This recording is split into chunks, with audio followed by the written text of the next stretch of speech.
Good morning dear students. Partnership ഡീഡാണ് നമ്മളിന്ന് discuss ചെയ്യുന്നത്. പാർട്ട്ണർഷിപ്പ് അത് നേരത്തെ നമ്മൾ കഴിഞ്ഞ ക്ലാസ്സിൽ മിസ്സിൻ്റെ ക്ലാസ്സിൽ പാർട്ട്ണർഷിപ്പ് നമ്മൾ എങ്ങനെയൊക്കെ ചെയ്യാം, പാർട്ട്ണർഷിപ്പിൽ എന്തൊക്കെ പ്രത്യേകതകളൊക്കെ നമ്മൾ ഡിസ്കസ് ചെയ്തു.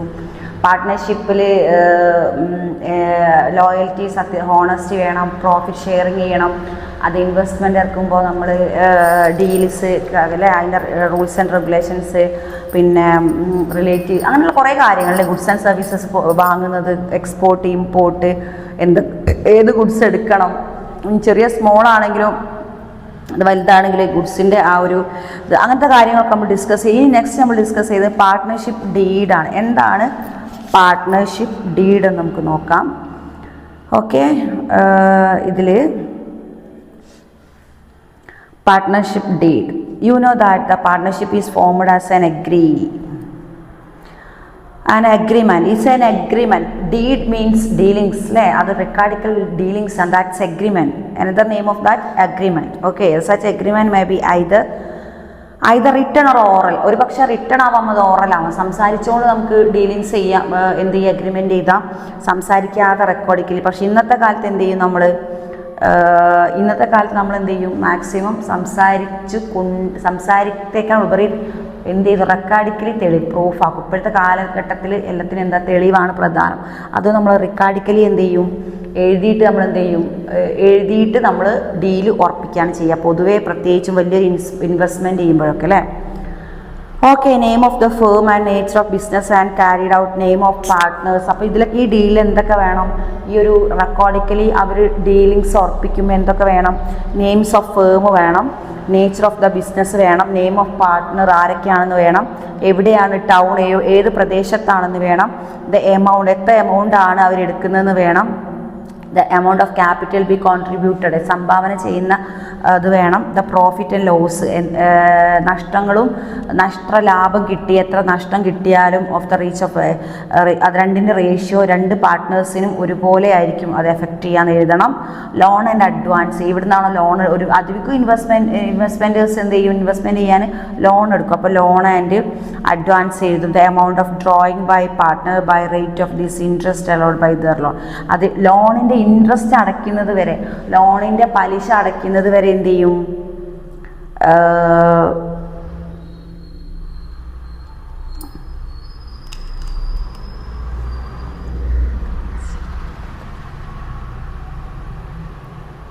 ലോണിൻ്റെ പലിശ അടയ്ക്കുന്നത് വരെ എന്ത് ചെയ്യും, അവർ സ്വന്തം പാർട്ട്നേഴ്സ് രണ്ടാക്കും രണ്ടാക്കും ബാധകമാണ്,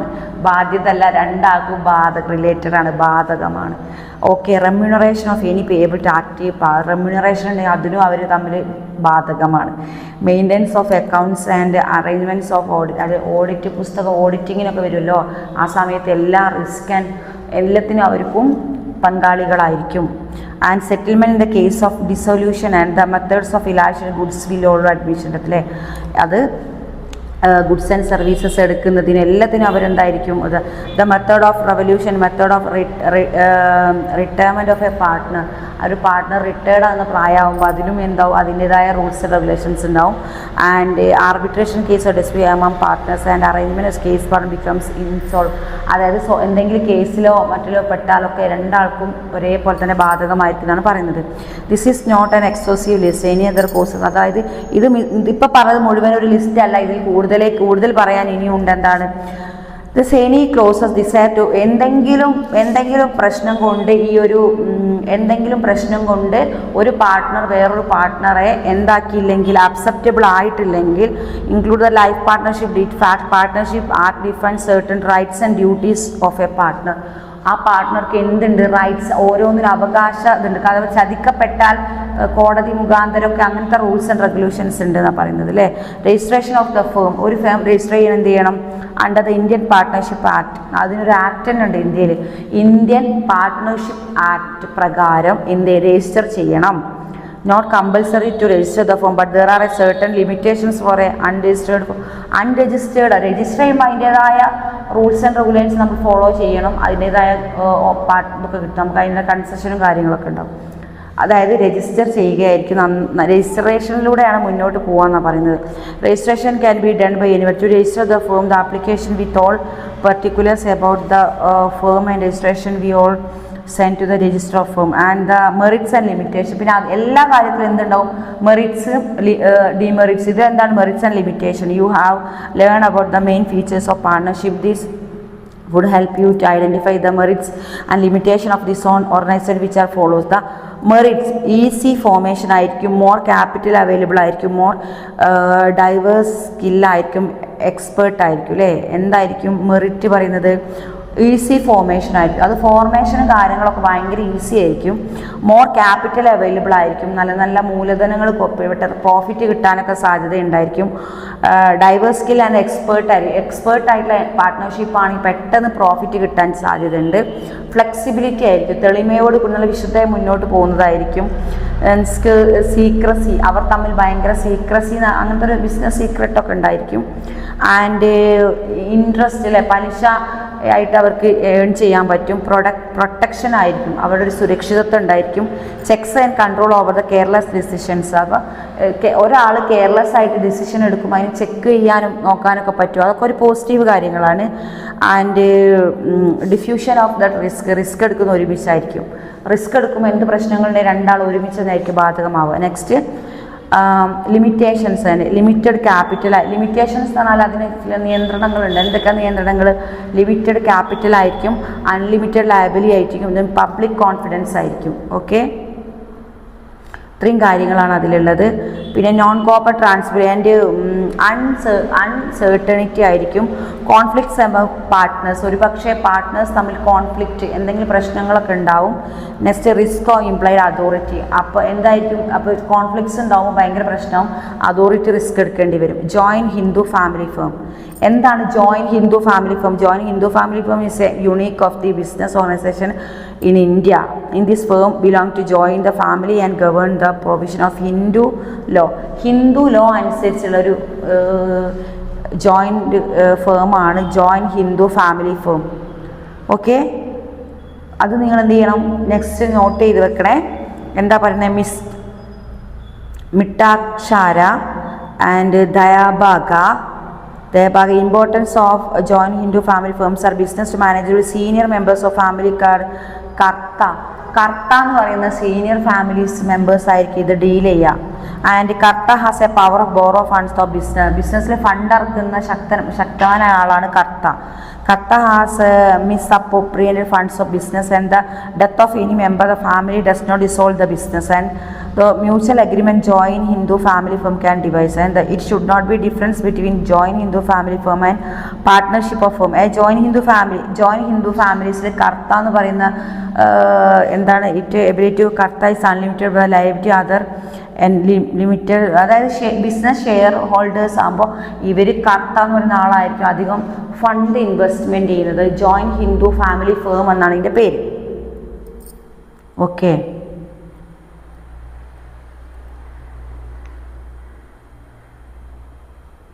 company form of the organisation. Next company എങ്ങനെയാണ് കമ്പനി ഫോം ഓഫ് ദി, അതായത് കമ്പനി ആകുമ്പോൾ അതിൽ മെയിൻ ഫീച്ചേഴ്സ് എന്തൊക്കെ വരും? കമ്പനി ഫാക്ടറി കമ്പനികളൊക്കെ ഓർഗനൈസേഷൻ അതിൽ എന്തൊക്കെ ലിമിറ്റ് വരും? ഇൻകോർപ്പറേഷൻ ഉണ്ടാവും, ആർട്ടിഫിഷ്യൽ പേഴ്സൺ ആയിരിക്കും, സെപ്പറേറ്റ് ലീഗൽ എൻട്രി ആയിരിക്കും, കോമൺ സീൽ ഉണ്ടാവും, പെർപെക്ച്വൽ സക്സഷൻ ഉണ്ടാവും, separation of ownership and management ഉണ്ടാവും, number of members and limited liability and transferability of shares and rigidity of object and regulations. Okay, ഇത്രയും കാര്യങ്ങളാണ് ഒരു company main features of the company organisation. Okay, based above the definition we can first of the features of company form of organization. Company form of organization incorporation and artificial person and separate legal entry and common seal, perpetual succession and the separation of ownership and management and the number of members. ഇതെല്ലാം ഇണങ്ങിയതാണ് company organisation എന്ന് പറയുന്നത്. Note ചെയ്ത് വെക്കണേ.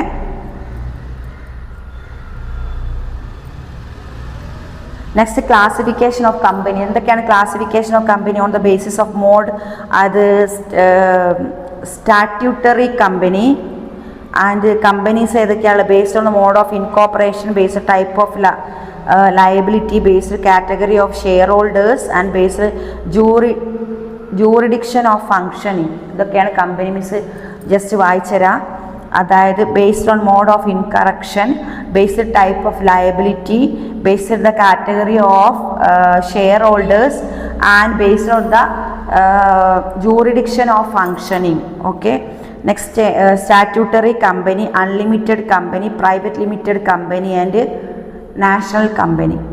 Registered company ആയിരിക്കും എന്തായിരിക്കും?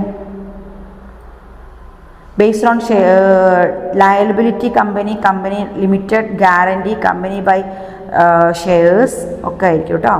based on category shareholders എന്തായിരിക്കും? Share ഹോൾഡേഴ്സിൻ്റെ private limited company ആയിരിക്കും, പബ്ലിക് ലിമിറ്റഡ് കമ്പനി ഉണ്ടാവും, ഗവൺമെൻറ് കമ്പനിയൊക്കെ ഷെയർ ഹോൾഡേഴ്സിൻ്റെ ഉണ്ടാവും. Okay, next based on the type of liability company may be classified into 3 categories: unlimited company and companies limited by guarantee, limited by shares and the basis of the ownership. കുറേ ഫീച്ചേഴ്സാണ് നമുക്ക് ഈ ഒരു partner ഡീഡിൽ companies ഓർഗനൈസേഷനിൽ നമുക്ക് പഠിക്കാനുള്ളത്. Company organisation മറന്നു പോവരുത്. Company organisation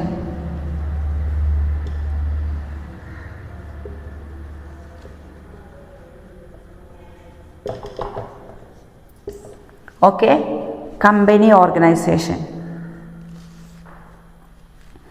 on the basis of jurisdiction. എന്താണ് ജൂറിസ്ഡിക്ഷൻ എന്ന് പറഞ്ഞാൽ? എന്താണ് ജൂറിസ്ഡിക്ഷൻ? മറന്നു പോവരുത്. ജൂറിസ്ഡിക്ഷൻ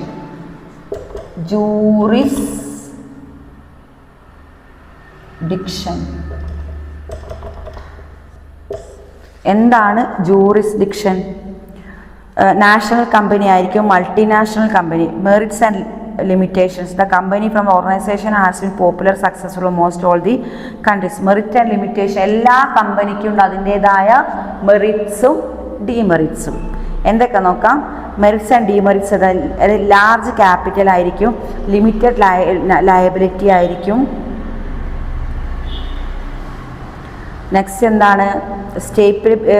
സ്റ്റെബിലിറ്റി എക്സിസ്റ്റൻസ് ഉണ്ടാവും, എക്കണോമിക്സ് ഓഫ് സ്കെയിൽ ഉണ്ടാവും, scope of expansion, public confidence ഉണ്ടാവും, ട്രാൻസ്ഫറിറ്റി ഓഫ് ഷെയർസ് ഉണ്ടാവും, പ്രൊഫഷണൽ മാനേജ്മെൻ്റ് ആയിരിക്കും, ടാക്സ് ബെനിഫിറ്റ് ഉണ്ടായിരിക്കും, റിസ്ക് ഡിഫ്യൂസ്ഡ് ആയിരിക്കും. ആൻഡ് ലിമിറ്റേഷൻസ് എന്തൊക്കെയാണ്? ഡിഫിക്കൽട്ടി ഇൻഫർമേഷൻ കിട്ടാൻ ബുദ്ധിമുട്ടായിരിക്കും, ലാക്ക് ഓഫ്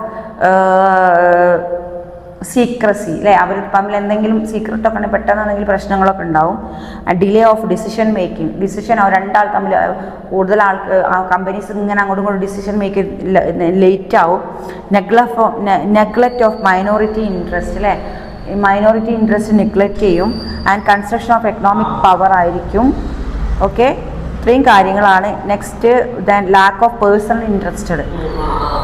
പേഴ്സണൽ ഇൻട്രസ്റ്റ് ഉണ്ടാവും, more government restrictions and frozen മാനേജ്മെൻറ്റും ആയിരിക്കും. Okay, cooperative form of organization. Cooperative form of organization എന്ന് പറഞ്ഞാൽ നമുക്ക് cooperative organization generally stayed poor and economically weak section promote their common economic. അതായത് cooperative okay, cooperative form ഉണ്ടാക്കുക, അത് week section ആയിരിക്കും എന്നാണ് പറയുന്നത്. ഇതിൽ നമുക്ക് പഠിക്കാനുള്ളത് is under international labour office and cooperative organisation is association of usually limited means who have voluntarily joined together of achieve the economic end through the formation. Then Indian Cooperative Society Act പ്രകാരം 1912 session 4 define ചെയ്യുന്നത് എന്താണ് cooperative company എന്നാൽ A society which as objectives the promotion of economic interest of its members of accordance with operative principles. Use these definitions. അപ്പോൾ ഇത്രയും definitions ആണ് cooperative കമ്പനീൻ്റെത്.